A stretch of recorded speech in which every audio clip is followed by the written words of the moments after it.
Patriarcas e Profetas. Capítulo 40. Balaão. Voltando ao Jordão, da conquista de Bazã, os israelitas, em preparativos para a imediata invasão de Canaã, acamparam-se ao lado do rio, acima de sua foz, no Mar Morto, e precisamente defronte da planície de Jericó. Estavam exatamente nas fronteiras de Moabe, e os moabitas estavam cheios de terror pela grande proximidade dos invasores. O povo de Moabe não fora incomodado por Israel. Todavia, eles tinham observado com inquietadores pressentimentos tudo o que ocorrera nos países circunvizinhos. Os amorreus, de diante dos quais eles tinham sido obrigados a bater em retirada, haviam sido vencidos pelos hebreus, e o território que tinham extorquido de Moabe estava agora de posse de Israel. Os exércitos de Bazã haviam se rendido diante do misterioso poder envolto na coluna de nuvem, e as gigantescas fortalezas foram ocupadas pelos hebreus. Os moabitas não ousaram arriscar contra ele um ataque. O recurso às armas seria inútil em vista das forças sobrenaturais que operavam em seu favor. Mas decidiram-se, como Faraó fizera, pôr a seu serviço o poder da feitiçaria para contrariar a obra de Deus. Queriam acarretar uma maldição sobre Israel. O povo de Moabe estava intimamente ligado com os midianitas, tanto pelos laços de nacionalidade como de religião. E Balaque, rei de Moabe, despertou os receios do povo aparentado e conseguiu sua cooperação em seus intuitos contra Israel, por meio da mensagem: agora lamberá esta congregação tudo quanto houver ao redor de nós, como o boi lambe a erva do campo. Dizia-se que Balaão, morador da Mesopotâmia, possuía poderes sobrenaturais, e sua fama chegou à terra de Moabe. Resolveu-se chamá-lo em seu auxílio. Nestas condições, mensageiros dos anciãos, dos moabitas e os anciãos dos midianitas foram enviados para conseguirem suas adivinhações e encantamentos contra Israel. Os embaixadores logo se puseram a caminho em sua longa viagem, através de montanhas e de desertos, para a Mesopotâmia. E, encontrando Balaão, transmitiram-lhe a mensagem de seu rei. Eis que um povo saiu do Egito, eis que cobre a face da terra, e parado está defronte de mim. Vem, pois, agora, rogo-te, amaldiçoa-me este povo, pois mais poderoso é do que eu, para ver se o poderei ferir, e o lançarei fora da terra, porque eu sei, a quem tu abençoares, será abençoado, e a quem tu amaldiçoares, será amaldiçoado. Balaão já havia sido um bom homem e profeta de Deus, mas apostatara e entregara-se à cobiça. Todavia, professava ainda ser servo do Altíssimo. Não ignorava a obra de Deus em prol de Israel, e quando os enviados comunicaram sua mensagem, bem sabia que era seu dever recusar as recompensas de Balaque e despedir os embaixadores. Mas arriscou-se a contemporizar com a tentação, e instou com os mensageiros para que ficasse com ele aquela noite, declarando que não poderia dar resposta decisiva antes que houvesse pedido conselho da parte do Senhor. Balaão sabia que a sua conduta não poderia prejudicar Israel. Deus estava ao lado deles, e enquanto fossem fiéis, nenhum poder adverso da terra ou do inferno poderia prevalecer contra eles. Mas seu orgulho fora lisonjeado com as palavras dos embaixadores. A quem tu abençoares, será abençoado, e a quem tu amaldiçoares, será amaldiçoado. As seduções de valiosas dádivas e a exaltação em perspectiva provocaram-lhe a cobiça. Avidamente aceitou os tesouros oferecidos, e então, ao mesmo tempo em que professava obediência estrita à vontade de Deus, procurou satisfazer os desejos de Balaque. À noite, o anjo do Senhor veio a Balaão com esta mensagem: não irás com eles, nem amaldiçoarás a este povo, porquanto bendito é. Pela manhã, Balaão despediu relutantemente os mensageiros, mas não lhes referiu o que o Senhor dissera. Irado por se terem dissipado subitamente suas visões de lucro e honra, exclamou petulantemente: ide à vossa terra, porque o Senhor recusa deixar-me ir convosco. Balaão amou o prêmio da injustiça. O pecado da cobiça, que Deus declara ser idolatria, dele fizeram um servo de ocasião. E mediante esta única falta, Satanás obteve inteiro domínio sobre ele. Foi isto que causou a sua ruína. O tentador está sempre a apresentar lucros e honras mundanas para aliciar os homens do serviço de Deus. Diz-lhes que são seus demasiados escrúpulos de consciência que os impedem de alcançar a prosperidade. Destarte, muitos são induzidos ao risco de saírem do caminho da estrita integridade. Um passo errado torna o outro mais fácil, e eles se tornam cada vez mais presunçosos.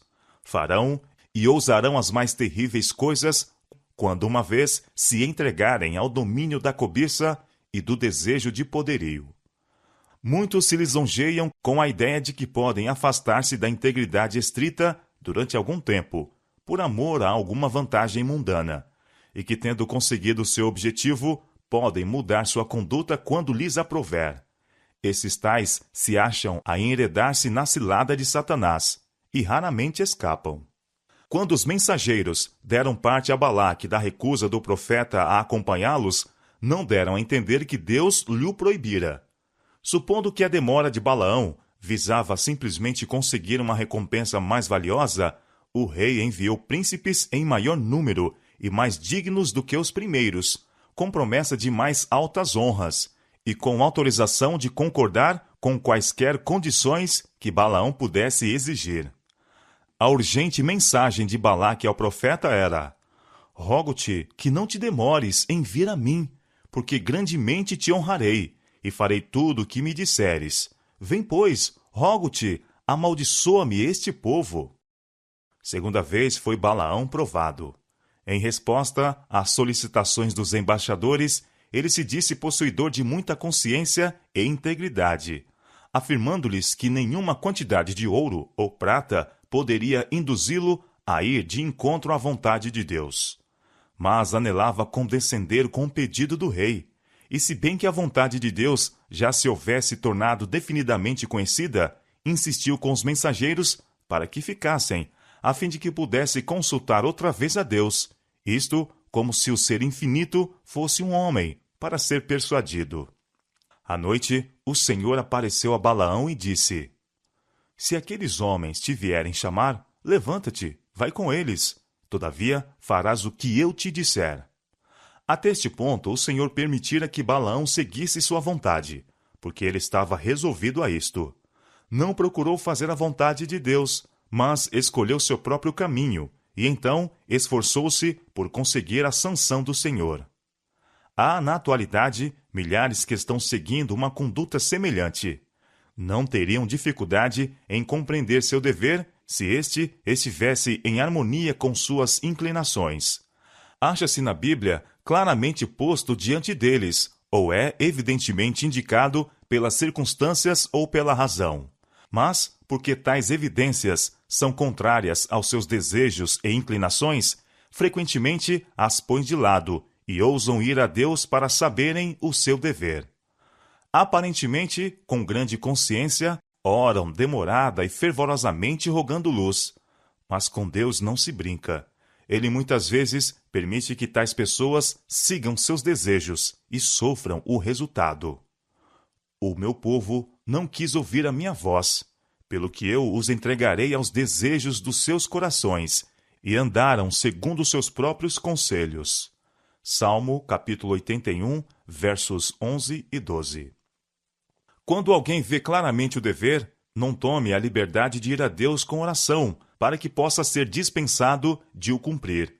Antes, deve com espírito humilde e submisso rogar força e sabedoria divinas para satisfazer as exigências desse dever.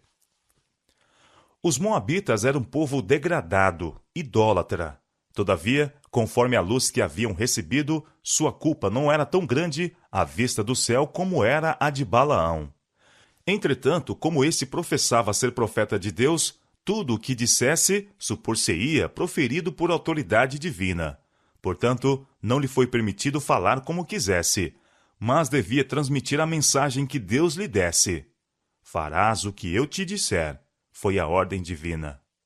Balaão recebera permissão de ir com os mensageiros de Moabe, se viessem pela manhã chamá-lo. Mas, contrariados com sua demora e esperando nova recusa, partiram em viagem para seu país sem mais consulta com ele. Toda a desculpa para condescender com o pedido de Balaque fora agora removida. Mas Balaão estava decidido a obter a recompensa. E tomando o animal em que estava habituado a viajar, pôs-se a caminho. Temia que mesmo agora a permissão divina fosse retirada, e avançou ansiosamente, inquieto e receoso de que de alguma maneira deixasse de ganhar a cobiçada recompensa. Mas o anjo do Senhor pôs-se-lhe no caminho por adversário. O animal viu o mensageiro divino, que não era percebido pelo homem, e desviou-se da estrada para o campo. Com pancadas cruéis, Balaão o trouxe novamente para o caminho. Mas, outra vez, em um lugar estreito entre duas paredes, apareceu o anjo, e o animal, procurando evitar a figura ameaçadora, apertou o pé do seu dono contra a parede. Balaão estava cego à intervenção celestial, e não sabia que Deus lhe estava obstruindo o caminho. O homem exasperou-se, e surrando a jumenta impiedosamente, obrigou-a a prosseguir. De novo, num lugar estreito, onde não havia caminho para se desviar, nem para a direita, nem para a esquerda, apareceu o anjo, como antes, em atitude ameaçadora. E o pobre animal, tremendo de terror, parou e caiu em terra sob aquele que o cavalgava. A raiva de Balaão não teve limites, e com o bordão espancou mais cruelmente do que antes o animal. Deus então abriu a boca deste, e pelo mudo jumento, falando com voz humana, impediu a loucura do profeta. 2 Pedro, capítulo 2, verso 16. Que te fiz eu, disse o animal, que me espancaste estas 3 vezes? Furioso por ser assim estorvado em sua viagem, Balaão respondeu ao animal como se teria dirigido a um ser racional. Por que zombaste de mim? Oxalá tivera eu uma espada na mão, porque agora te matara. Ali estava um mágico professo, a caminho para pronunciar uma maldição sobre um povo inteiro, com o intento de paralisar sua força, ao mesmo tempo em que não tinha poder mesmo para matar o animal que cavalgava. Abrem-se agora os olhos de Balaão.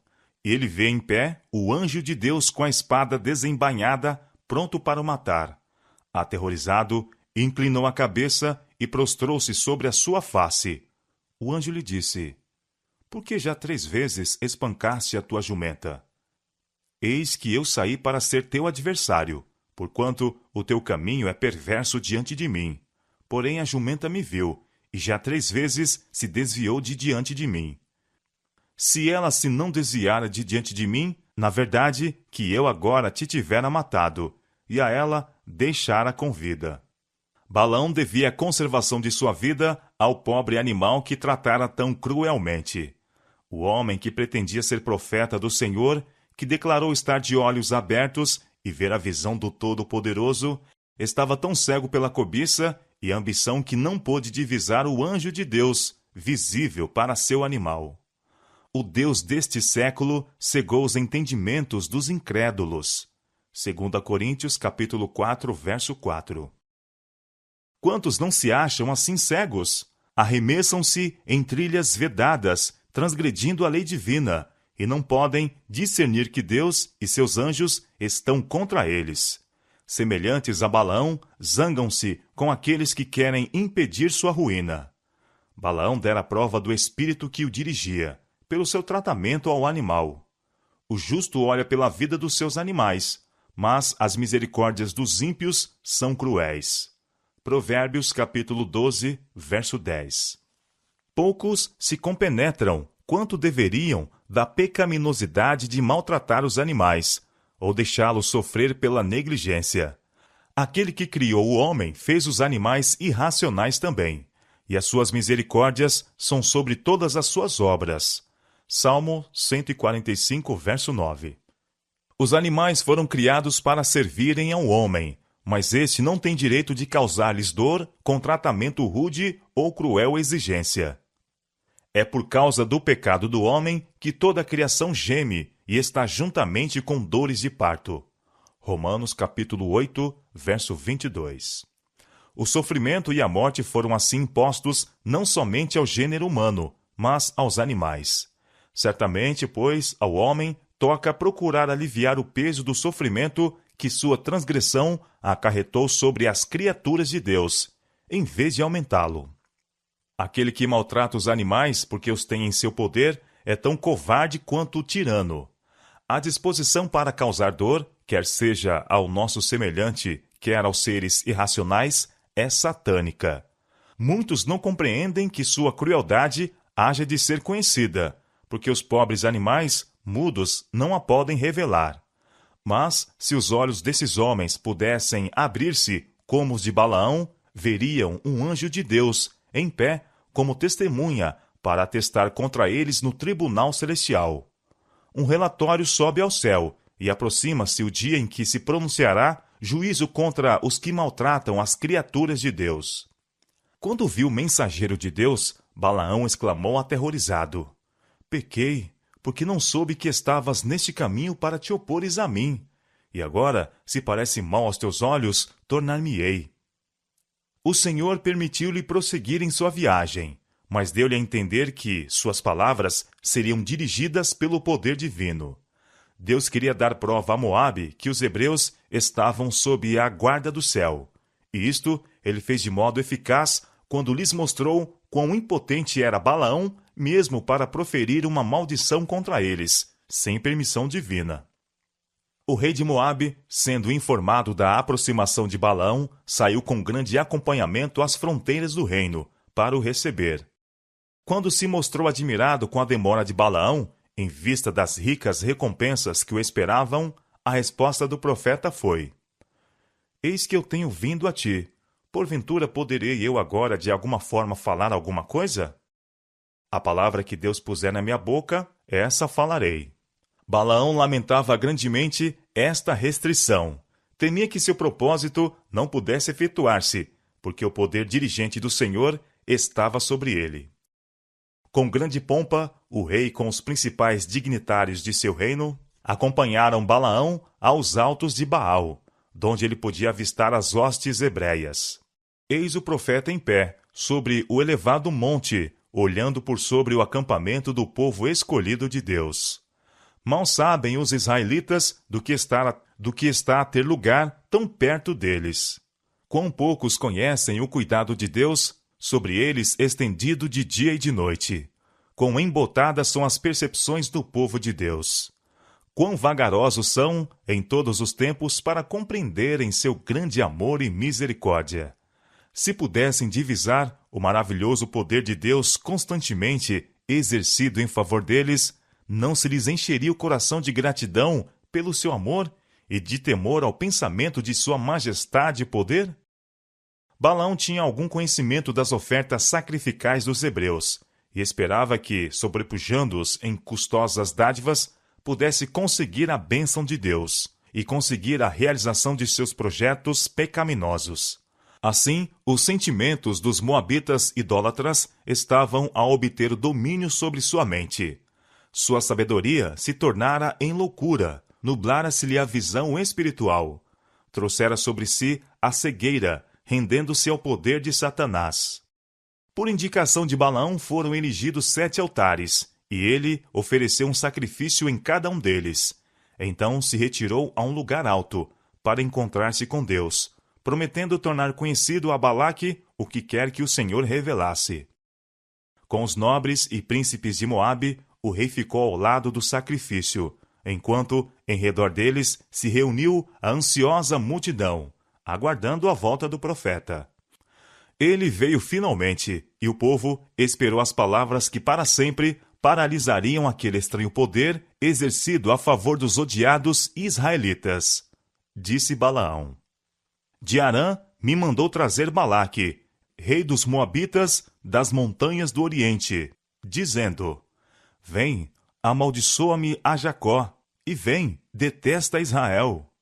Como? amaldiçoarei o que Deus não amaldiçoa? E como detestarei quando o Senhor não detesta? Porque do cume das penhas o vejo, e dos outeiros o contemplo.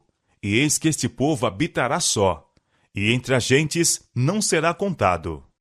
Quem contará o pó de Jacó, e o número da quarta parte de Israel?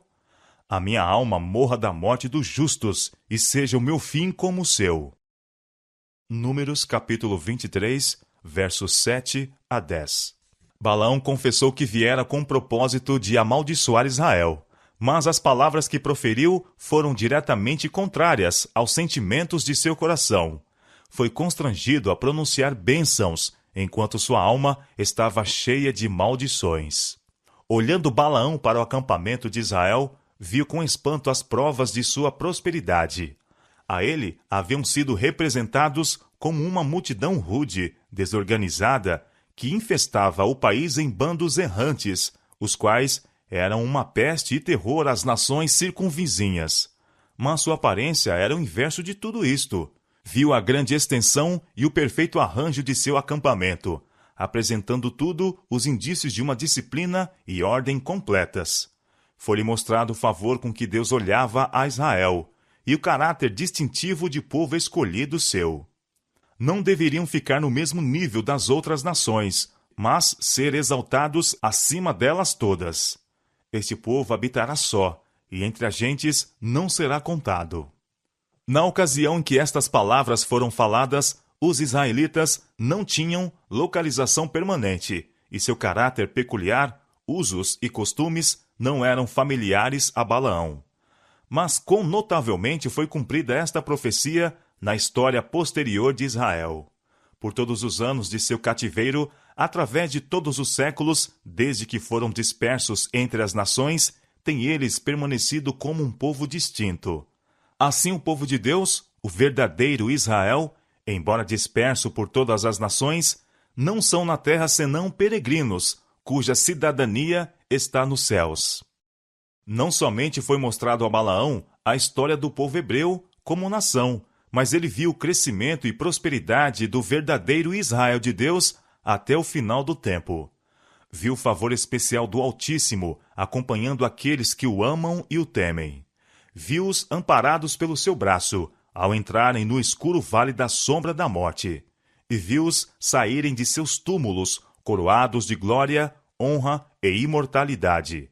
Contemplou os resgatados, regozijando-se nas glórias imarcessíveis da terra renovada.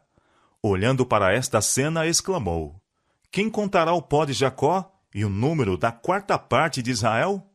E ao ver a coroa de glória em cada fronte, a alegria irradiando de cada semblante, e olhando para aquela vida intérmina de pura felicidade, proferiu a solene oração: A minha alma morra a morte do justo, e seja o meu fim como o seu. Se Balaão tivesse tido disposição para aceitar a luz que Deus dera, teria então tornado verdadeiras para si as suas palavras.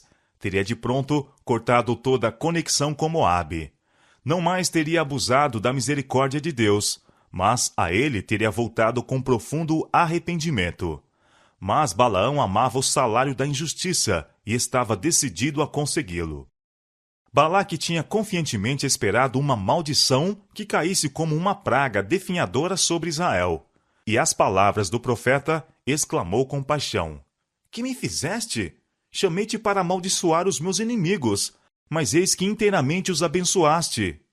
Balaão, procurando fazer da necessidade virtude, diz haver falado, em atenção conscienciosa para com a vontade de Deus, as palavras que foram forçadas aos seus lábios pelo poder divino.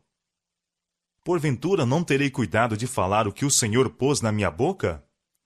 Balaque não pôde mesmo então abandonar o seu intento. Julgou que o espetáculo imponente apresentado pelo vasto acampamento dos hebreus houvesse intimidado de tal maneira Balaão que este não ousasse praticar suas adivinhações contra eles. Resolveu o rei levar o profeta a algum ponto onde visse apenas uma pequena parte das hostes.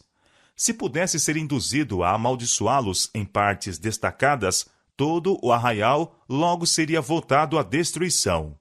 No cimo de uma elevação, chamada Pisga, fez-se outra prova. erigiram-se novamente 7 altares, sobre os quais foram colocadas as mesmas ofertas que ao princípio. O rei e seus príncipes permaneceram ao lado dos sacrifícios, enquanto Balaão se retirou para encontrar-se com Deus.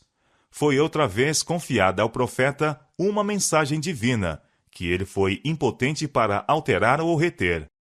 Quando ele apareceu à multidão ansiosa e expectante, foi-lhe feita a pergunta: que coisa falou o Senhor? A resposta, como antes, lançou o terror no coração do rei e dos príncipes. Deus não é homem para que minta, nem filho do homem para que se arrependa. Porventura diria ele e não o faria? Ou falaria e não o confirmaria? Eis que recebi mandado de abençoar, pois ele tem abençoado e eu não posso revogar. Não viu iniquidade em Israel, não contemplou maldade em Jacó. O Senhor seu Deus é com ele e nele, e entre eles se ouve o alarido de um rei. Números capítulo 23, versos 19 a 21. Aterrado com tais revelações, Balaão exclamou: pois contra Jacó não vale encantamento, nem adivinhação contra Israel. O grande mágico tinha experimentado o seu poder de encantamentos, de acordo com desejos dos moabitas. Mas com relação a esta mesma ocasião, dir-se-ia de Israel: que coisa Deus tem obrado? Enquanto estavam sob a proteção divina, nenhum povo ou nação, embora auxiliado por todo o poder de Satanás, seria capaz de prevalecer contra eles. O mundo todo se maravilharia ante a obra admirável de Deus em prol de seu povo. De que um homem decidido a seguir uma conduta pecaminosa fosse de tal maneira dirigido pelo poder divino, que proferisse, em vez de imprecações, as mais ricas e preciosas promessas, na expressão da poesia sublime e exaltada. E o favor de Deus, manifesto a Israel nesta ocasião, deveria ser uma segurança de seu cuidado protetor aos seus filhos obedientes e fiéis em todos os tempos. Quando Satanás inspirasse homens maus a caluniar, a perseguir e destruir o povo de Deus, esta mesma ocorrência lhes seria trazida à lembrança e lhes fortaleceria o ânimo e a fé em Deus. O rei de Moabe, desanimado e angustiado, exclamou: nem totalmente o amaldiçoarás, nem totalmente o abençoarás. Contudo, uma vaga esperança ainda ficou em seu coração, e resolveu-se a fazer outra tentativa. Conduziu então Balaão ao Monte Peor, onde havia um templo dedicado ao culto licencioso de Baal, o deus deles. Ali foi erigido o mesmo número de altares que antes, e ofereceu-se o mesmo número de sacrifícios. Mas Balaão não foi só, como das outras vezes, para conhecer a vontade de Deus. Ele não tinha pretensões à feitiçaria, mas, em pé ao lado dos altares, olhava ao longe sobre as tendas de Israel. De novo, o Espírito de Deus repousou sobre ele, e veio de seus lábios a mensagem divina. Que boas são as suas tendas, ó Jacó! As tuas moradas, ó Israel! Como ribeiros se estendem, como jardins ao pé dos rios. Como árvores de sândalo o Senhor os plantou, como cedros junto às águas. De seus baldes manarão águas, e a sua semente estará em muitas águas. E o seu rei se exalçará mais do que Agag, e o seu reino será levantado. Encurvou-se, deitou-se como leão, e como leoa. Quem o despertará? Benditos os que te abençoarem, e malditos os que te amaldiçoarem. Números capítulo 24, versos 5 a 9. A prosperidade do povo de Deus é aqui representada por algumas das mais belas figuras que se encontram na natureza. O profeta assemelha Israel com vales férteis cobertos de abundantes messes, com jardins florescentes regados por fontes inesgotáveis, com o aromático sândalo e o impotente cedro. A última figura mencionada é uma das mais notavelmente belas e apropriadas que se encontram na palavra inspirada. O cedro do Líbano era honrado por todos os povos do Oriente. A espécie de árvores a que ele pertence é encontrada onde quer que o homem haja ido por toda a terra. Desde as regiões árticas até a zona tropical, florescem, regozijando-se no calor, afrontando o frio. Surgindo com grande pujança ao lado do rio, e ao mesmo tempo assomando pelos ares por sobre a terra inculta, ressequida e sedenta. Penetram suas raízes profundamente entre as pedras das montanhas, e erguem-se com ousadia em desafio à tempestade.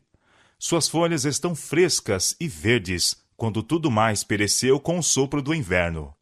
Acima de todas as outras árvores, distingue-se o cedro do Líbano pela sua força, firmeza, seu imperecível vigor, e isto é usado como símbolo daqueles cuja vida está escondida com Cristo em Deus. Colossenses capítulo 3, verso 3. Diz a Escritura: o justo crescerá como o cedro. Salmo capítulo 92, verso 12. A mão divina exaltou o cedro como o rei da floresta. As faias não igualavam os seus ramos, e os castanheiros não eram como seus renovos. Nenhuma árvore no jardim de Deus se assemelhou a ele. Ezequiel capítulo 31, verso 8. O cedro é repetidas vezes empregado como emblema da realeza, e seu uso nas Escrituras para representar os justos mostra como o céu considera aqueles que fazem a vontade de Deus. Balaão profetizou que o rei de Israel seria maior e mais poderoso do que Agag. Este era o nome dado aos reis dos Amalequitas, que naquele tempo era uma nação muito poderosa. Mas Israel, sendo fiel a Deus, subjugaria todos os seus inimigos. O rei de Israel era o Filho de Deus, e seu trono seria um dia estabelecido na terra, e seu poder seria exaltado acima de todos os reinos terrestres.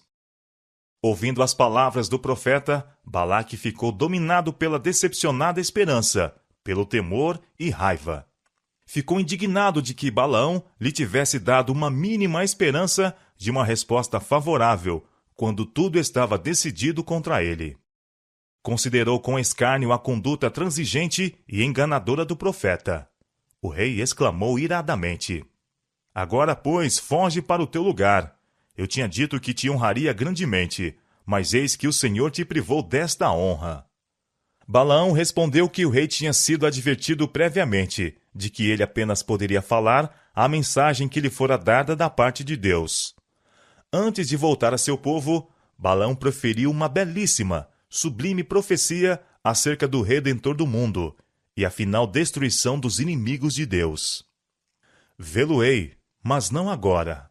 Contemplá-lo-ei, mas não de perto.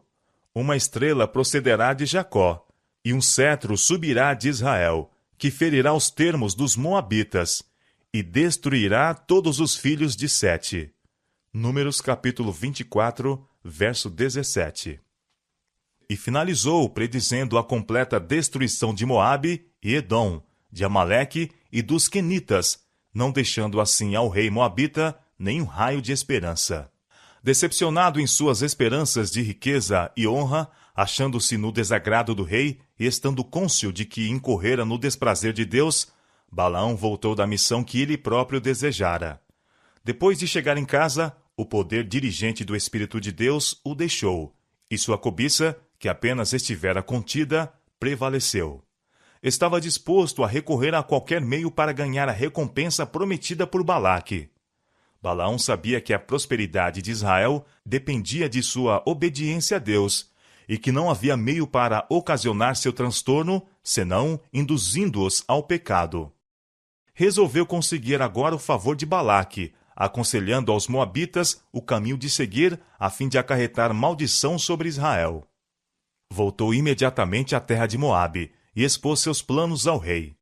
Os próprios moabitas estavam convencidos de que, enquanto Israel permanecesse fiel a Deus, ele seria o seu escudo. O plano proposto por Balaão era separá-los de Deus, induzindo-os à idolatria.